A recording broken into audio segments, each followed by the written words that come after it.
Olá você telespectadora, olá você telespectador daqui da TV Cultura Litoral. A partir de agora você acompanha a edição desta segunda-feira, 18 de julho, do Opinião 2.0. Vão participar desse Opinião hoje o presidente do LIDE Litoral Paulista, Jarbas Vieira Marques Júnior, e o advogado Paulo Henrique Cremonesi. O Jarbas, Paulo, ele veio aqui para falar de um evento do LIDE, mas tem aquela história, né? Entrou na chuva para se queimar, então ele vai comentar as outras notícias com a gente também, né?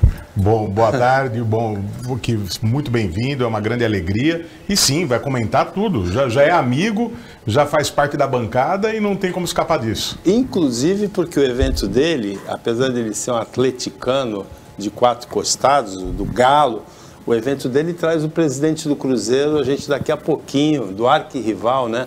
Ele diz que era rival só até a década passada, quando foi para a Série B, mas na verdade é o arquirrival.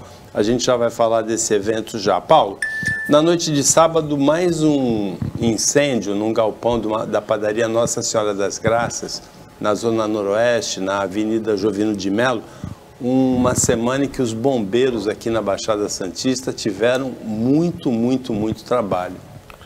Eu me sinto particularmente à vontade para comentar sobre incêndios, faz parte das minhas atribuições profissionais como advogado do mercado segurador. Os casos de incêndios, eles são em número muito extensivo e são preocupantes em todos os aspectos, até porque é difícil muitas vezes identificar a causa primaz do incêndio, é difícil buscar o ressarcimento em regresso, quem é o responsável.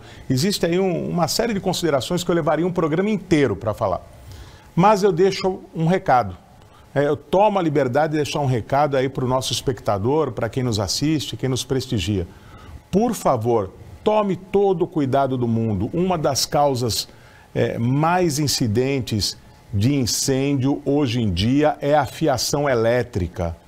Por favor, a fiação elétrica está sobrecarregada, principalmente das edificações mais antigas, ainda que bem cuidadas, porque quando elas foram construídas, quando a fiação elétrica original foi feita, não se pensava na quantidade de produtos eletrônicos, não se pensava na era digital. Nós estamos vivendo o tempo da 4ª Revolução Industrial, a era digital.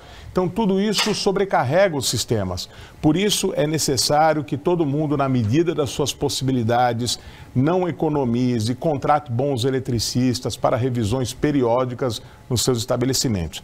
E a segunda dica, por mais suspeito que eu possa ser, já que sou alguém vinculado ao mercado segurador, um prestador de serviços do mercado segurador, faça, por favor, um seguro de incêndio. Por uma quantia módica anualmente, todos estarão livres de danos irreparáveis em caso de sinistralidade.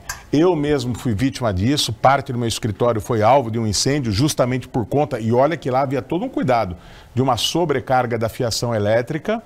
E aí, graças ao seguro, os prejuízos foram imediatamente reparados, e eu pude seguir a vida adiante. Seria ainda pior se eu não conseguisse ter esse conforto material que o seguro promove. Então, você que aí nos assiste, prevenção, cuidado com a sua casa, com os equipamentos e faça o seguro. Seguro de incêndio é sempre bom. Parece que é uma época de incêndios, né? Porque tem em São Paulo, no Rio de Janeiro, aqui em Santos, São Vicente, então um seguido do outro. São Paulo já está claro que o prédio não tinha um AVCB e vários prédios na região, também impactados pela pandemia, né? Então na pandemia se controlou menos, fiscalizou menos. E, inclusive, para quem vai fazer o seguro, se não tiver AVCB, não faz, né? Então você perde 2 vezes. Eu acho que esse cuidado agora vai ser tomado, acho que o bombeiro, aí, de uma forma geral, aqui no estado de São Paulo, vai começar a ir atrás, porque pode ser um dos motivos, né? Quer dizer, sem regulação, sem controle, a pandemia fez com que tivesse menos fiscalização, e isso a gente até entende, mas o problema é que é um incêndio atrás do outro, né? E preocupa muito. A sorte é que sem vítimas, né? Acho que essa é a nossa maior sorte. No Imbaré, num apartamento no 13º andar, nessa semana passada, houve uma morte. Agora, Paulo, no caso de São Paulo, os prejuízos são gigantescos, né? Com o incêndio daquele prédio, pela interrupção de uma dos setores comerciais mais importantes do mundo ali, que é a 25 de março em São Paulo, pelo comprometimento de estruturas vizinhas, pelo comprometimento do próprio prédio. Quem é que arca com esses prejuízos todos? Olha, quando existe o seguro, e certamente, até pelo que ele falou aqui antes, não havia a autorização plena, então com certeza aquele prédio, o que foi o protagonista do incêndio, não tinha cobertura de seguro. Porque talvez ele não os outros cumpre tenham. as normas. Não cumpre as normas. A seguradora, para fechar o contrato de seguro, ela é extremamente rigorosa, até porque ela assume um risco. Um risco que não é só dela, é do colégio de segurados. Quando nós pensamos numa seguradora, nós temos que pensar em todos nós.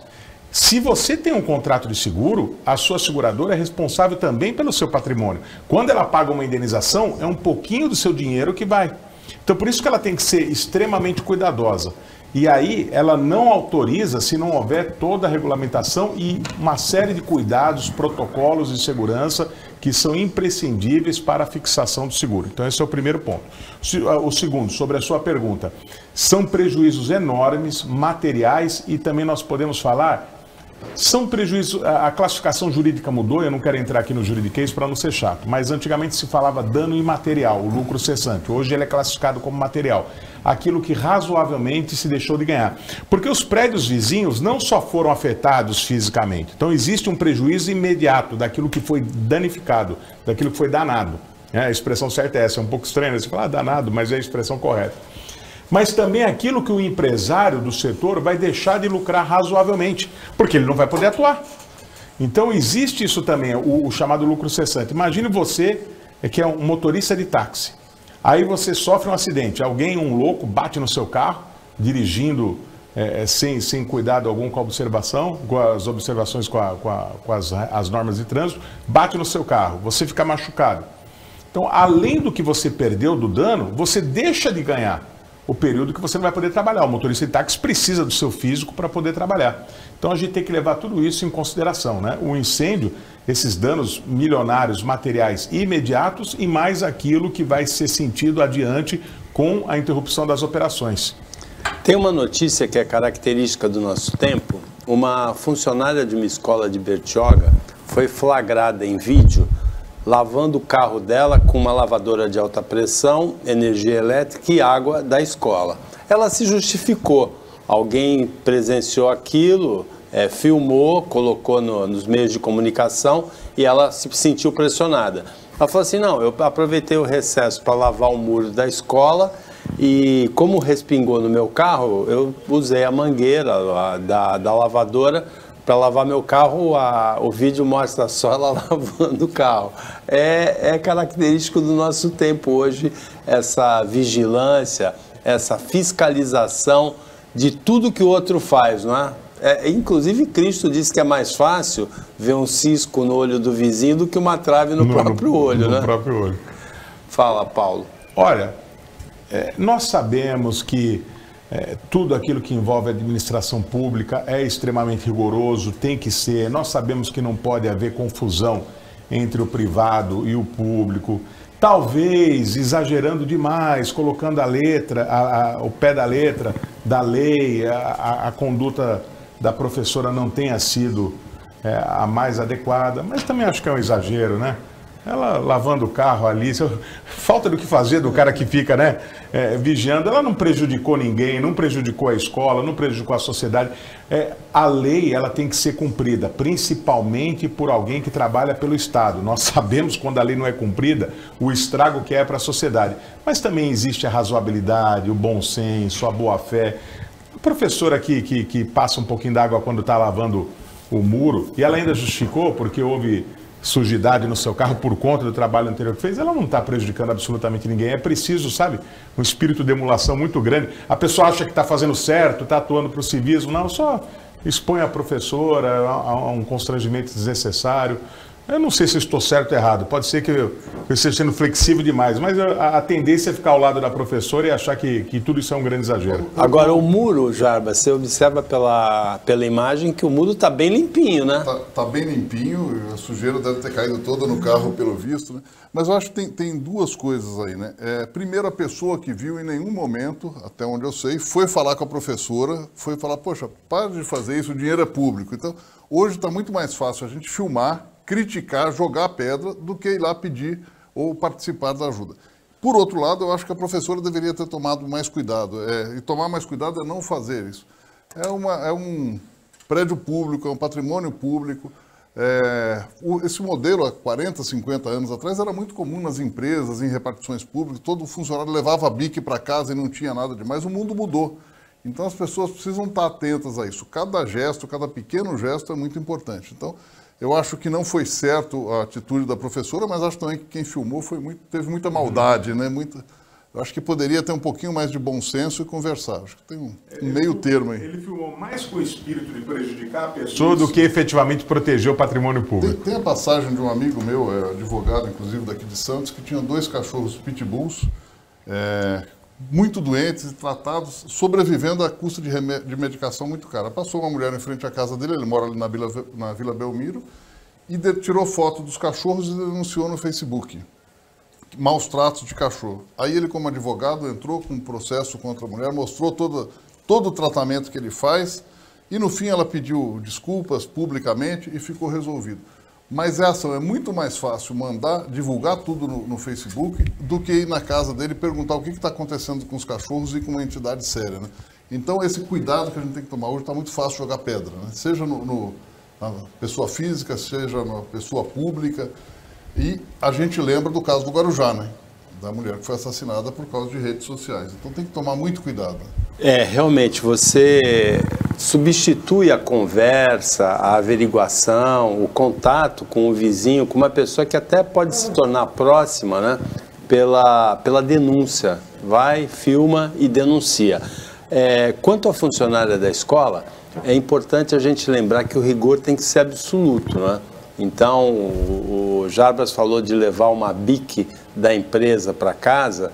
Não pode levar a bique da empresa para casa, não pode usar o veículo oficial indevidamente, não deve estar com a arma que é para usar no serviço na hora que está de folga. Tem uma porção de transgressões que, se a gente for agir rigorosamente, coletivamente, a sociedade vai ser bem melhor, né, Paulo? Vai, não. Todos os cuidados têm que ser tomados, toda a atenção, foi muito bem colocado aqui, né, que sirva de lição. O que a gente tem apenas que também evitar é essa espécie de... a mesquinharia. Exato, a mesquinharia e também o espírito de perseguição, de achar que todo mundo quer ser ao mesmo tempo promotor de justiça, juiz, né, e carrasco. Não basta ser juiz, quer ser carrasco. As pessoas parecem que têm sangue nos olhos, né? A bem da verdade, infelizmente, as pessoas não mudaram em essência. Aquele mesmo sujeito que lá na Idade Média adorava ver um linchamento público, né, alguém queimando na fogueira. O pessoal gosta também de ver as pessoas passando por dificuldades. É só ver a quantidade de programas policiais, a audiência que eles têm. As pessoas gostam, existe o prazer mórbido. No trânsito, quantas vezes o acidente não acontece de um lado da rodovia e o outro fica parado, literalmente a polícia tem que forçar as pessoas, porque todo mundo tem aquele prazer mórbido de parar o carro alguns instantes e olhar para o lado para ver o que aconteceu. Então, nós precisamos mudar em todos os sentidos. Não cometer as transgressões, mas também ter um olhar muito mais decente e digno. Não estou dizendo que quem filmou não tenha sido decente, né? É até muito pesado falar isso. Mas eu tenho convicção de que quem filmou também não estava muito interessado em outra coisa que não seja, olha, fulano está fazendo algo errado, né? Então a gente tem que começar a melhorar bastante. De um lado tem uma pequena transgressão, mas de outro tem também esse lado mesquinho que acabou sendo ressaltado. Opinião 2.0 volta depois do intervalo.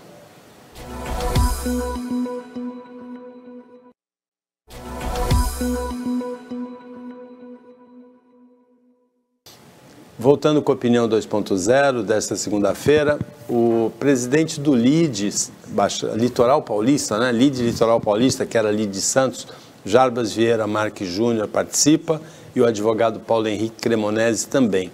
O LIDE promove nesta semana um evento em que vai se discutir futebol empresa com o presidente de um clube rival do seu, por sinal, que virou empresa, não é, Jarbas? Foi o primeiro clube, o Cruzeiro, né, lá de Belo Horizonte, foi o primeiro clube do país a virar SAF, Sociedade Anônima do Futebol, onde foram passados 90% do futebol, do clube para o Ronaldo, e só futebol, tá? Isso é muito importante. O Ronaldo não cuida de vôlei, não cuida da atividade social, é só futebol. Então, o Cruzeiro muito forte no vôlei, né? Cruzeiro muito forte no vôlei, e continua do Cruzeiro, então aí não tem dinheiro da SAF no vôlei.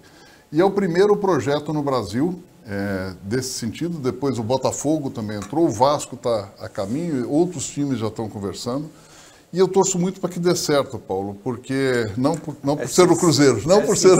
isso. Para que a SAF dê certo.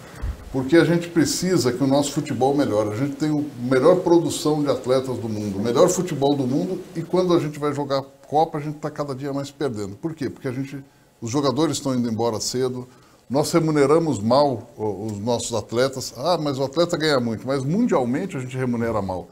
Para você ter ideia, o elenco do Flamengo mais o elenco do Palmeiras não cobrem o valor que o Mbappé ganha. Então o Mbappé sozinho ganha mais do que os dois principais elencos do Brasil. Então a gente precisa dessa organização e precisa que dê certo, tá? Porque uma SAF que dê errado vai levar para os demais o problema seguinte, não adianta, tem que ser a formação mais amadora. Eu gosto muito da ideia, mas tem que ter fiscalização da mesma maneira, tem que ter controle e tem que fazer uma gestão séria. Então o Sérgio foi, talvez até por necessidade, ou principalmente por uma necessidade de manutenção do clube, que é um dos grandes clubes do Brasil. E eu falei para o Sérgio, que eu, como atleticano, né, quando o Cruzeiro caiu, eu vibrei como se estivesse ganhando a Libertadores. Segundo ano, quando se manteve, eu vibrei de novo. No terceiro ano, eu já comecei a ficar preocupado, porque o Atlético é forte com a força regional do Cruzeiro. Então, a gente tem a grande rivalidade com o Flamengo, uma rivalidade nacional, mas a que nos sustenta é a regional. É ali quem compra ingresso, quem vai brincar no dia seguinte com o adversário. Então é importante que o Cruzeiro esteja bem, o Vasco que também siga bem nesse caminho, e o Botafogo, para que esse modelo comece a vir para os demais clubes, né? Agora, por que o LIDE Litoral Paulista entendeu importante discutir a Sociedade Anônima Futebol? É uma indireta para o Santos, não? Não é indireta para o Santos.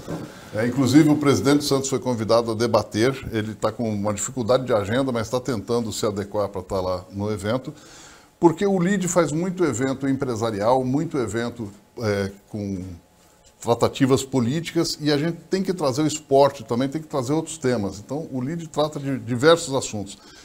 E o futebol, a gente está falando aí futebol com gestão, né? Então, gestão de futebol, inclusive um dos temas que a gente vai tratar é a Liga de Futebol. Porque aí talvez seja maior desafio no Brasil é esse conflito de interesses entre os clubes, né, para formar a liga. Então, desde o Clube dos 13, né, nós éramos garotos, a gente falava do Clube dos 13, não aconteceu. Então, hoje discute-se a liga, mas, de novo, esbarra nos interesses dos clubes. Então, o objetivo de trazer esse tema é um tema para sair um pouquinho só do futebol. Aliás, primeiro porque é uma paixão nacional, né, é um tema interessante. E depois para trazer outros temas para o LIDE. A nossa agenda esse ano, até, Paulo, deixa eu me antecipar aqui, vai ter um peso muito grande no SG, tá? Acabamos de fechar na última semana uma parceria com o Ricardo Assunção, que é sócio da Ernst Young, que vai ser a pessoa aqui dentro do LIDE Litoral Paulista que vai trazer esse tema com muita ênfase para a Baixada. Então vamos trabalhar muito forte o SG. Paulo, uma das curiosidades que eu tenho em relação a essa sociedade anônima do futebol no Cruzeiro, e eu pretendo ir nesse evento do LIDE, o dinheiro é do Ronaldo ou ele representa um grupo? Em tese, representa um grupo, né? Então pode ser que a maior parte ele tenha empregado o dinheiro até para poder capitalizar, chamar a atenção de todos, mas o objetivo é um grupo investidor, como acontece com vários clubes na Europa. É um modelo vitorioso, é um modelo ótimo, espero que dê certo no Brasil, e é interessante porque é orientado para o futebol, então o clube continua com a sua autonomia, o clube continua a existir, os associados, e aí se cria um modelo específico para o futebol, que é um negócio milionário. E tem que ser bilionário, e tem que ser tratado como tal. E no Brasil, nós temos várias coisas boas e temos muitas coisas ruins. Quais são as coisas boas? Existe uma divisão interessante de forças que não há em qualquer outro lugar do mundo, isoladamente considerado. Quando você fala Europa é outra história, mas quando fala Itália, Espanha, o modelo brasileiro é interessante, a maneira como o futebol brasileiro está estruturado é interessante. Nós temos Atlético e Cruzeiro, nós temos Grêmio Internacional, nós temos os 4 grandes de São Paulo, nós temos, aí vai ser uma maldade, um grande no Rio e 3 medianos, né? Ou seja, mas nós temos os clubes do Nordeste e não sabemos aproveitar nada disso, nós não sabemos transformar espetáculo, uma coisa boba, já que os campeonatos estaduais têm que existir, então pelo menos que fizesse uma final única, um evento, como se fosse assim, olha, Campinas 2023, é a final do Campeonato Paulista, para movimentar numa forma assim diferente de competição. Nós não sabemos fazer isso, não sabemos utilizar o Atlético Mineiro, que tem menos torcedores do que Palmeiras, do que São Paulo, Flamengo e Corinthians, tem mais torcedores do que quase qualquer clube europeu. Então olha a potência isso, o Atlético Mineiro sozinho tem mais torcedores do que boa parte dos clubes europeus. E não é uma das 4, deve ser a 6ª ou 7ª maior torcida do Brasil. Olha a potência que é, a potência econômica. Então, será que nós sabemos utilizar isso? Será que nós sabemos aproveitar isso? As histórias do clube, Palmeiras e Cruzeiro tinham que ser mais próximos, nasceram como Palestra Itália, eles não sabem usar conjuntamente essa raiz. Então, eu acredito que tem muita coisa para investir que o brasileiro não sabe fazer. Um exemplo que a gente tem de um mínimo de organização. Quando vieram os novos estádios, as novas arenas, olha como estão cheias. Então, se a gente organizar o futebol, a gente tem espetáculo aqui. Então, esse é o primeiro passo. Aliás, só aproveitando, né, a gente trouxe muito técnico estrangeiro, né? Estou aqui desviando o assunto, mas a gente está vendo que técnicos brasileiros não são tão ruins, né? O Dorival assumiu o Flamengo e a gente vê o sucesso que ele está tendo nessa primeira chegada, aí, nesses 10 primeiros jogos.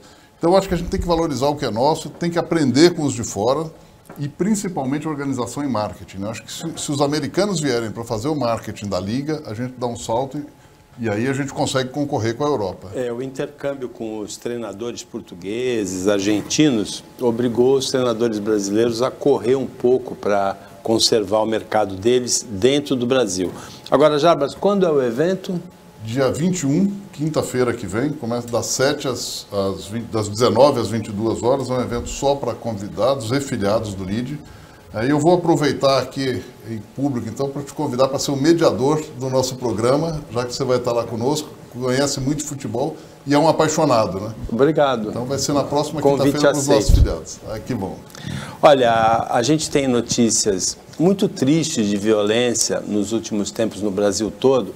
Regionalmente, nós temos procurado destacar ações positivas da Polícia Federal, da Polícia Civil, da Polícia Militar, ações bem-sucedidas até para ajudar a formar uma consciência mais realista da segurança aqui no Brasil. No Paraná, na semana passada, nós tivemos uma tragédia, mas assim, dessas tragédias que ficam marcadas na história, produzidas por um PM. O que é impressionante, Paulo? O PM de 38 anos, na quinta-feira passada, trabalhou o dia todo na cidade de Toledo, normalmente. Saiu do trabalho, foi para casa, matou a mãe, matou a filha, foi para outra cidade, pertinho dali de Toledo, matou 2 filhos que moravam com a avó, matou mais 2 desconhecidos e se matou depois.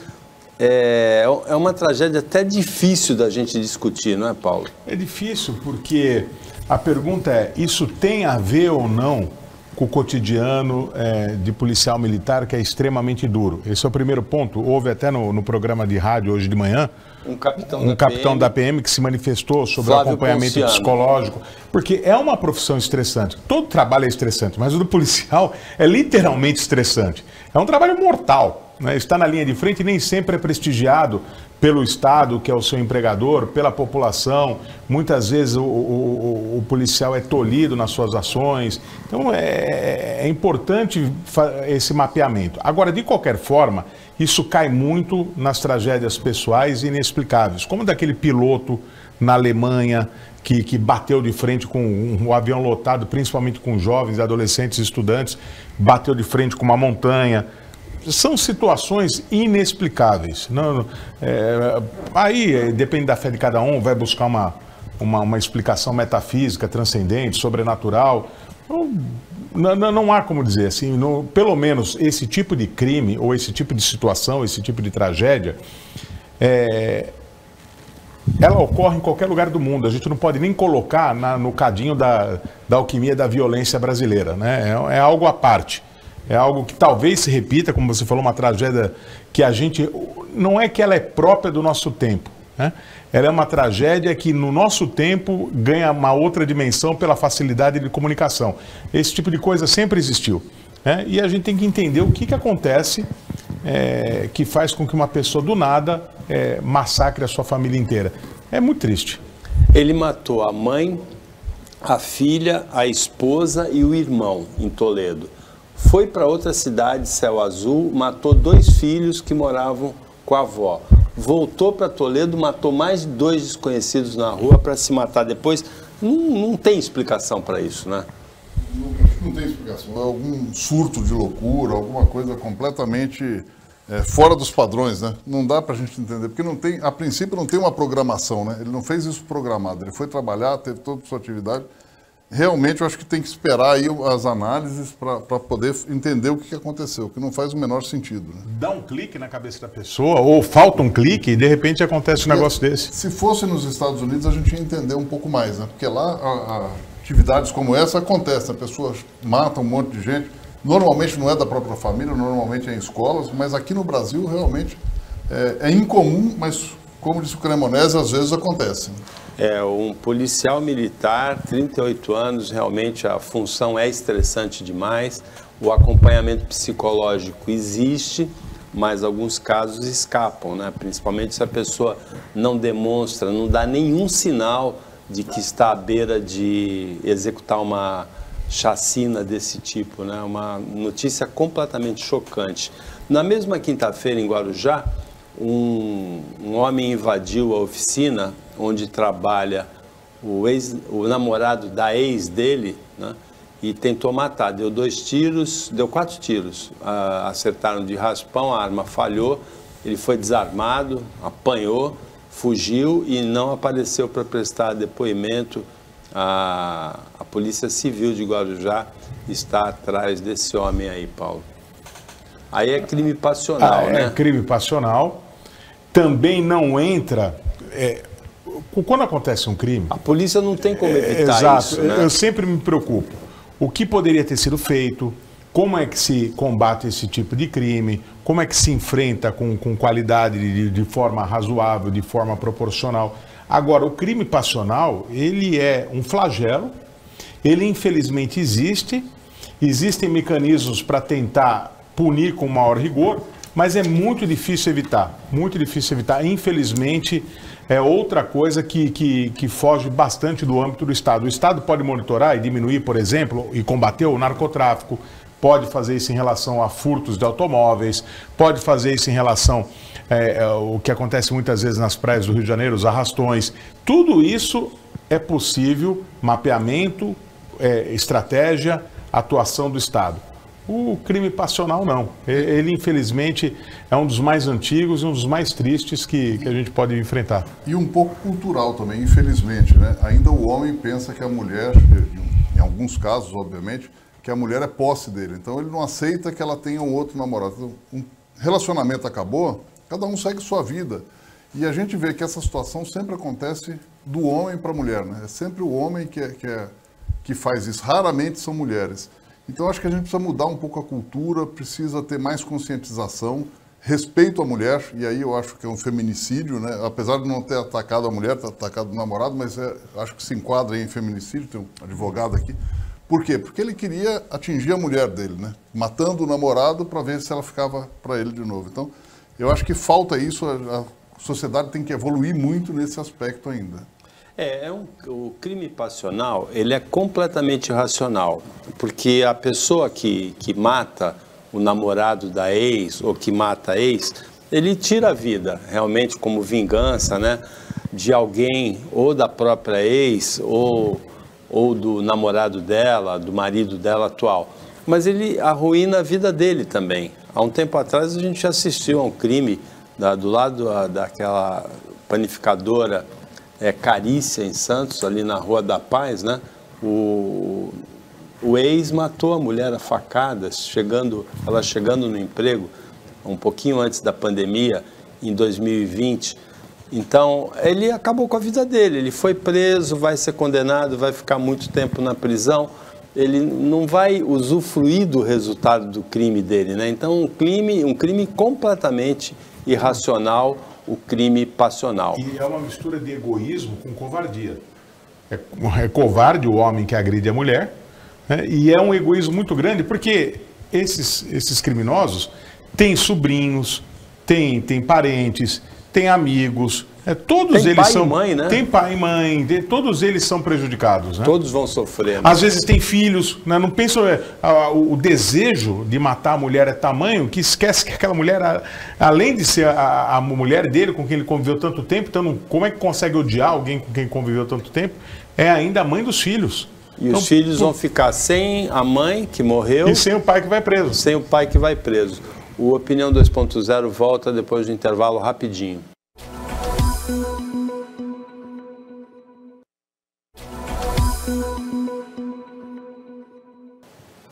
Voltando com a Opinião 2.0, agora é o último bloco. Hoje comentam, analisam as notícias com você o presidente do LIDE Litoral Paulista, Jarbas Vieira Marques Júnior, e o advogado Paulo Henrique Cremonese. Paulo, você já comentou na Rádio Jovem Pan hoje cedo a sugestão de um ouvinte chamado Joseph para que aquela providência de instalação de câmeras nos uniformes dos policiais militares, em São Paulo está sendo adotado por uma parte da Polícia Militar, seja adotada para os agentes de trânsito, Paulo. Então, eu comentei e apoiei, mas eu confesso que talvez seja uma advocacia em causa própria, porque como eu fui, não sou mais, já redimido, campeão de multas, né? Então eu tenho uma natural inclinação a criticar a atuação da CET, em que pese reconhecer, óbvio que eu estou brincando aqui, né? Reconhecer a sua qualidade. De qualquer forma... As multas eram justas ou injustas? Eu acho que injustas, né? Pelo menos a boa parte delas é um exagero, e aí vem a crítica. Mais do que a conduta, do que a vigilância sobre a conduta dos profissionais da CET, porque pessoalmente não vejo nenhum problema, pelo contrário, eles ajudam as pessoas, prestam um excelente serviço no trânsito. Eu critico a instalação dos radares, as instalações dos radares como feitas hoje, né? Porque é uma indústria de multa. O objetivo não é disciplinar o motorista, não é cuidar do interesse público, é arrecadar para o governante de ocasião. Então, infelizmente, tanto assim, eu me lembro que o Dória, quando ele se candidatou a prefeito, ele disse, a primeira coisa que eu vou fazer é acabar com a indústria das multas. Ele ganhou, ele falou, não é bem assim, porque ele viu que é uma fonte interessante de rendas. Volto a insistir, né? Nós temos, melhor do que ficar multando todo mundo e tirando ponto da carteira, é punir quem realmente comete uma infração. Se o sujeito bate o carro por excesso de velocidade, que se mude a legislação para ser extremamente rigorosa a pena, mas não ficar multando todo mundo por causa de 5 km a mais, 5 a menos, e principalmente da forma maliciosa como as coisas são feitas. A entrada de São Paulo, perdoe-me a expressão, é criminoso. Eu vou imitar Mohamed aqui, né? Vou usar. É criminoso o que acontece na entrada de São Paulo. O cidadão ele é obrigado a mudar 4 ou 5 vezes de velocidade. Numa pista de rodagem ampla, segura, com um automóvel bom, isso fica bem difícil, é uma armadilha, né? Posso estar errado, mas é o que eu realmente acredito.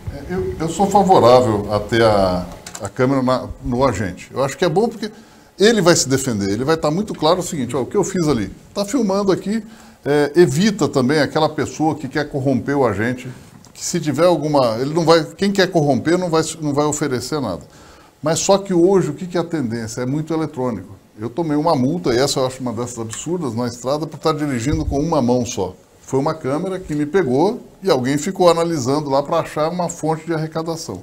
Então hoje a tendência é ser cada vez mais tecnológico.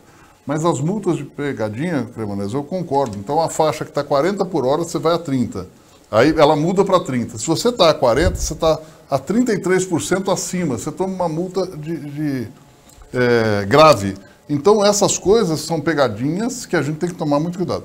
Entendo também que para as prefeituras, para os governos, principalmente prefeitura, é uma fonte de arrecadação muito importante, mas tem que trabalhar muito a conscientização.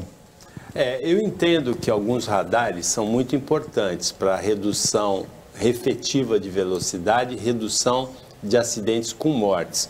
Eu vou lembrar aqui de São Vicente, Avenida Ayrton Senna, Manuel da Nóbrega, que a gente chama de tapetão. Depois da instalação dos radares ali sumiram os acidentes com mortes que eram frequentes.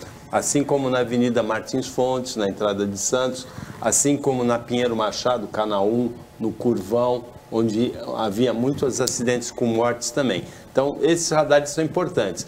Agora, esse radar que você tem uma velocidade de 80, passa para 60, imediatamente depois está o radar, aí eu acho que é pegadinha mesmo, aí eu concordo que é indústria de multa. Deixa eu aproveitar o que você falou e vou retificar o que eu falei. Vou manter o espírito, mas vou retificar. O problema dos radares, ele não reside nos espaços urbanos. Como o exemplo que você falou, você falou tapetão. Eu confesso, quando jovem, às vezes eu ia lá acelerar um pouquinho. Tá? Então, é muito inteligente o radar lá, porque gerou um bem social, porque as pessoas atravessam. Agora, numa rodovia, em tese, ninguém tem que atravessar. Em tese, se alguém é atropelado numa rodovia, é porque está num lugar onde não deveria estar. Né? E alguns trechos são menos suscetíveis aos acidentes. Então, fica muito escancarada a vontade de realmente multar para ganhar dinheiro. Então, eu vou retificar. Nos espaços urbanos, a presença do radar pode e muitas vezes é interessante. Principalmente perto de escolas, hospitais, é uma forma de disciplinar o motorista. Agora, como as coisas são feitas nas rodovias e estradas, nós precisamos repensar. Porque os grandes acidentes continuam a acontecer, né? E as pessoas que normalmente dirigem bem, eu acredito que ele é um empresário, um educador, né? Trabalha com gestão. Ele tirou 5 minutos a mão do volante, não oferece risco para ninguém. Não oferece risco. Provavelmente o carro é com direção, nem sei mais como se fala, hidráulica, tá? Hidráulica. Hidráulica, né? Moderna e tal. Não está oferecendo risco para ninguém. Então a multa foi abusiva. A multa foi desnecessária e abusiva. Ah, mas é a regra tal. Mas nós temos que ter bom senso na aplicação da regra. Do contrário, a lei, em vez de fazer o bem para todo mundo, ela será um tirano às avessas. Então, a incorporação da direção hidráulica pela maioria dos automóveis criou, inclusive, uma maneira de dirigir das pessoas mais jovens que só encosta a mão e gira assim, não é? Você faz isso também, Jarba? Eu tenho um problema com a minha, não faço mais, tá? Eu dirigia com o pé, com a perna, enquanto ia fazendo outra coisa, que é mas não faço mais há alguns anos porque minha mulher não deixa. Então, na verdade, essa é muito mais rígido do que uma multa, é a minha mulher falando. Essa rodadinha eu fazia para estacionar. Aí, como eu perdi a carta, por isso que eu falei que é advocacia em causa própria, aí tive que renovar a carta, fazer. O instrutor ele foi muito claro que não era para fazer. E ele pegou tanto no meu pé para não ser reprovado no exame que eu perdi esse hábito. Porque era bonito, né? Você rodava e a direção virava na sua mão, todo mundo se achava muito importante fazer isso. Com a direção hidráulica fica fácil, né? Você só com um toquezinho de uma das mãos ou de um dos dedos, você movimenta o volante. E as primeiras direções hidráulicas, daqueles bojões lá dos anos 70, eram muito mais leves do que as de hoje, né? Que, inclusive era até perigoso, né? Porque eram leves demais. As de hoje são mais calibradas. O deputado estadual Rodrigo Amorim, do PTB do Rio de Janeiro, está sendo acusado por um grupo de candidatos da coligação do Marcelo Freixo, que é o pré-candidato ao governo do Rio pelo PSB, um candidato bem caracterizado na esquerda. O Rodrigo Amorim é bem caracterizado como bolsonarista.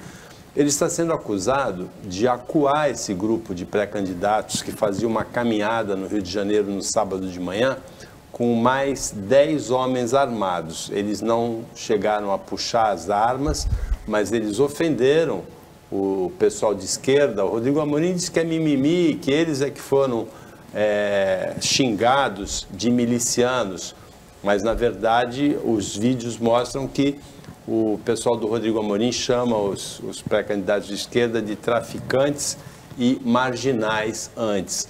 É mais uma tradução, Paulo, olha lá a expressão do Rodrigo Amorim, né? É mais uma tradução desse clima de violência na rivalidade entre bolsonaristas e petistas nessa campanha eleitoral. Então, o problema é o seguinte, quando se trata de Amorim e Freixo, é mais ou menos como o jogo de São Paulo e Corinthians, né? Eu torço contra os dois, então fica difícil opinar aqui quem tem mais razão, menos razão, porque os dois exageram e os dois também potencializam os erros dos outros e minimalizam os seus. Então, enquanto não vier alguma investigação, não sei se o caso foi levado para a polícia... Houve registro de boletim de ocorrência. Por prudência, eu prefiro aguardar para não ser injusto com nenhum dos lados, né? Porque eu sei que às vezes a turma, e você falou que há filmagem nesse sentido, que a turma do Amorim foi hostil, etc e tal, mas também sei que o Freixo adora, a carreira dele foi construída assim, adora potencializar situações e todo mundo para ele é nazista, é fascista, todo mundo é errado, né? O Stalin é um santo para ele. Então, eu tomo muito cuidado quando eu falo desses dois personagens aí. Tem um jornalista que usa muito essa palavra, personagem. São dois personagens, né? Infelizmente, a política atual é isso. E o que me preocupa muito aqui no país é que hoje a gente não discute mais o Brasil, né? Discute se é direita ou esquerda. E a gente esqueceu o Brasil. Tem coisas boas na direita, tem coisas boas na esquerda, no centro, em todo lugar tem coisa boa. Então vamos trazer o que tem de bom. E essa briga só interessa a esses grupos, mas está tendo uma comoção, tem muita gente do bem abraçando um lado ou outro, a gente tem visto. A gente viu recentemente no Rio Grande do Sul um policial matando outro, um colega de farda, né? São de polícias diferentes, de órgãos, mas mataram por causa disso, porque um fez a festa com a foto... Foz do Iguaçu, né? Foz do Iguaçu, desculpa, no Paraná, obrigado. É uma festa com o Lula e o outro é Bolsonaro. Gente, isso não faz o menor sentido. Se a gente quer ser um país democrático, a gente tem que aceitar as diferenças. Está na hora desses dois lados mudarem. Me parece que nenhum dos dois tem interesse em mudar, mas a gente precisa mudar e a população tem que começar a reagir de outra forma. Não faz o menor sentido. Uma coisa é eu torcer para o Atlético Mineiro, você para o Palmeiras e o Paulo para o Santos. Outra coisa é a gente brigar por causa disso. Não faz sentido. Vamos discutir, vamos trazer ideias. Mas até brincadeiras uns com os outros, né, que faz parte. Passou disso, já está errado. Aliás, deixa eu aproveitar, peço perdão, não quero interromper, mas a sua palavra foi muito lúcida. Eu queria aproveitar para dar um recado. Isso aqui é puro achismo meu, né, mas eu me sinto autorizado a dizer.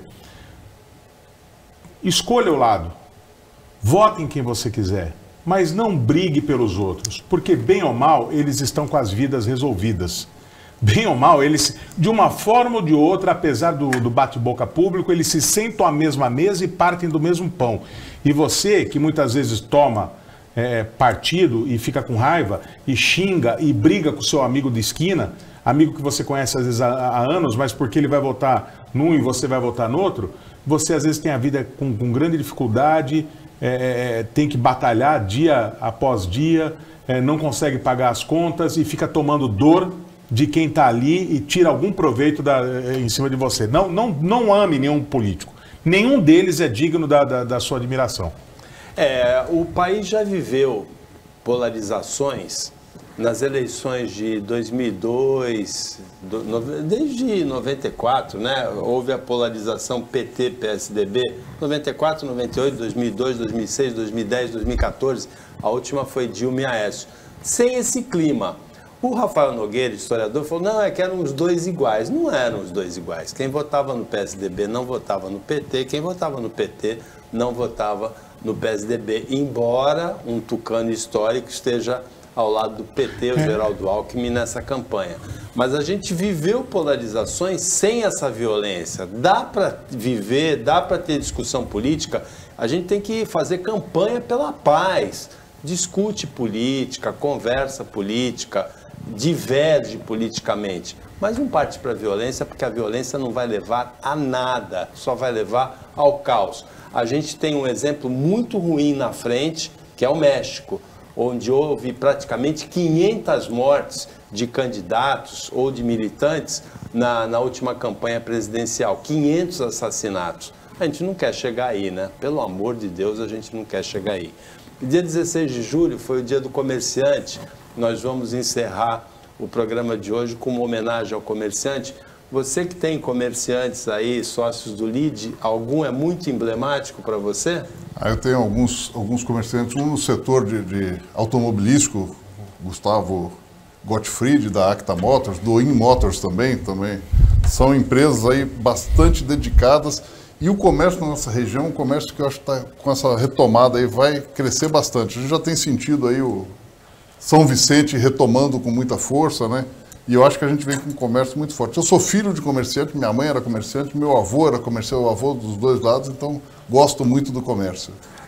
Muito bem lembrado, Gustavo Gottfried, a Cris Aragoni, a executiva da Acta Motors, comentarista aqui no jornal. Gustavo, uma figura de comerciante realmente muito bem lembrada pelo Jarbas. O meu primeiro apartamento eu comprei dele.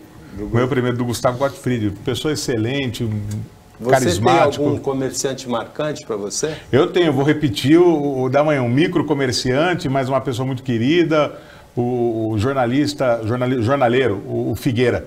Ele tinha uma banca de jornal ali perto do Canal 4, e no que se chama Vila Aiden, né? É uma ficção, não existe esse bairro Vila Aiden, mas é aquele espaço, e marcou muito a minha infância. Era um homem muito querido, um homem de grande caráter. Ali do Gonzaga tem alguns jornaleiros muito interessantes, o Reginaldo na Praça Independência, o Alexandre na Tolentino Filgueiras com a Ana Costa, e um comerciante que marcou, assim, já é falecido, mas marcou bastante a minha infância, é o Nicolau Cury, que era dono da Casa do Povo, ali na Xavier Pinheiro, com a Campos Melo, o árabe, aquele comerciante tradicional. Quanto tem de desconto? Não, vamos conversar, sempre fazendo a negociação, sempre aceitando.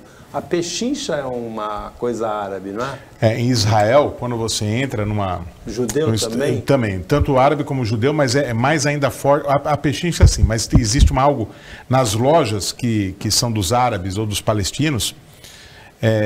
Quando você entra, principalmente se for o final de tarde, você tem que comprar alguma coisa, porque eles acreditam que se você não comprar algo e for o último cliente do dia, eles não terão boa sorte no dia seguinte. Então, às vezes eles vendem preço de custo, porque você tem que levar alguma coisa, porque é engraçado isso, essa veia comercial que eles têm lá. E o árabe, o palestino, o persa, se você aceitar o preço que ele oferece de primeira mão, assim, ele estranha, né? Ele ficou ofendido. Já aconteceu isso comigo. Ele falou, quanto é tanto? Eu falei assim, vou levar. Ele disse, não, calma. Calma. Você não vai pechinchar? Com isso, nós chegamos ao final do Opinião 2.0 desta segunda-feira, agradecendo ao Jarbas Vieira Marques Júnior a participação como comentarista, ao Paulo Henrique Cremonese, o trabalho da equipe técnica e de jornalismo do Sistema Costa Norte, agradecendo você que acompanhou a gente em mais essa edição. Até amanhã, nesse mesmo horário, de 15 para 1, depois, um pouquinho depois da meia-noite na reapresentação, e uma ótima semana para você que você merece.